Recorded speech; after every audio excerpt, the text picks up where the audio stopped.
Daily Words of God. I have carried out a vast amount of work on the earth, and I have walked among mankind for so many years.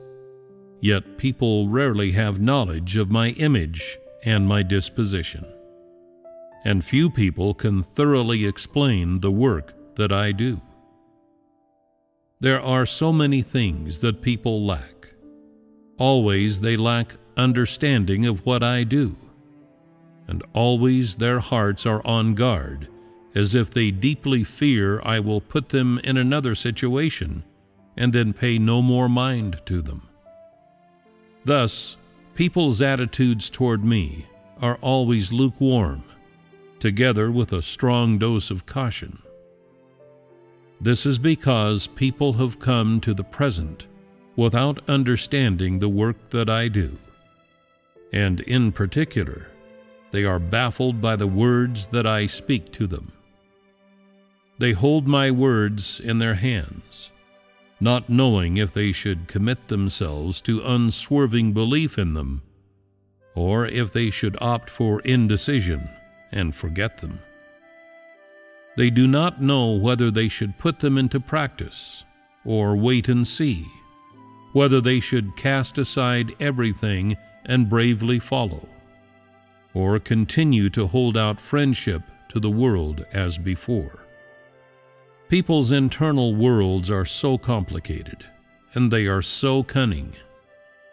Because people cannot clearly or fully see my words, many of them have a hard time practicing them and have difficulty laying their hearts before me. I deeply understand your difficulties. Many weaknesses are unavoidable when living in the flesh, and many objective factors create difficulties for you.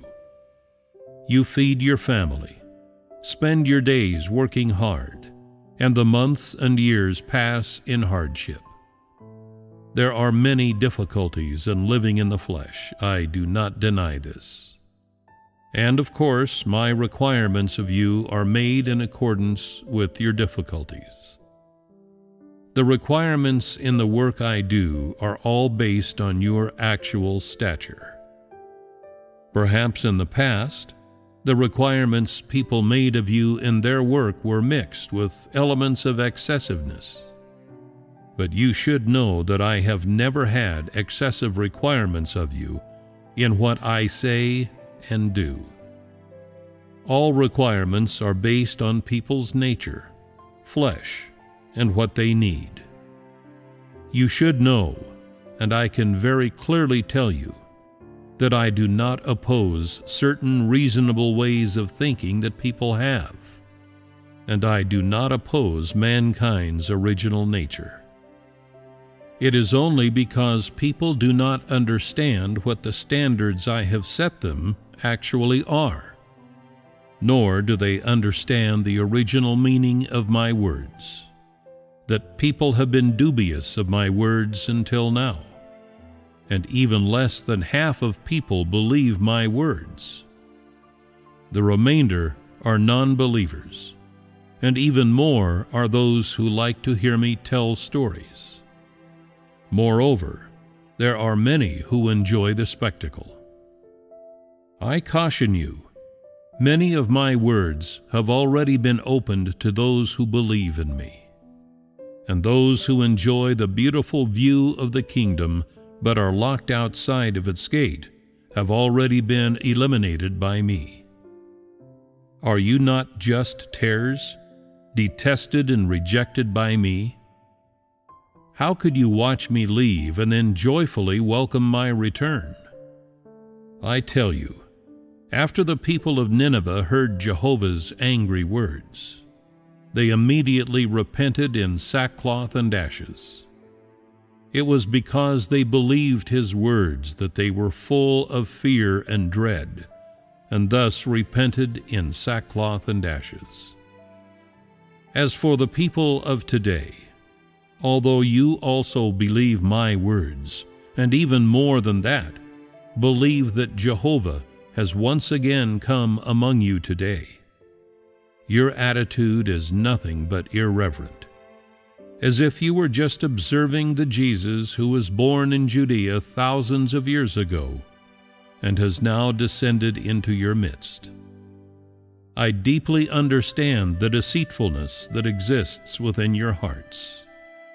Most of you follow me out of curiosity and have come to seek me out of emptiness. When your third wish is shattered, your wish for a peaceful and happy life, then your curiosity also dissipates. The deceitfulness that exists within each of your hearts is exposed through your words and deeds. To speak frankly, you are just curious about me, but not afraid of me. You do not mind your tongues, and even less do you exercise restraint in your behavior. Then what kind of faith do you have, really? Is it genuine? You just use my words to dispel your worries and alleviate your boredom, to fill up the remaining empty spaces in your lives. Who among you has put my words into practice? Who has genuine faith? You keep shouting that God is a God who sees deep into people's hearts. But how is the God that you shout about in your hearts compatible with me? Since you are shouting like this, then why do you act that way? Could it be that this is the love you want to repay me with? There is no small amount of dedication on your lips. But where are your sacrifices and your good deeds? If it weren't for your words reaching my ears, how could I hate you so much? If you truly believed in me, how could you fall into such a state of distress? You have depressed looks on your faces, as if you were in Hades' standing trial. You have not even a shred of vitality, and you feebly talk about your inner voice. You are even full of complaints and curses. You long ago lost faith in what I do, and even your original faith has disappeared. So how can you possibly follow until the end? Since this is so, then how can you be saved?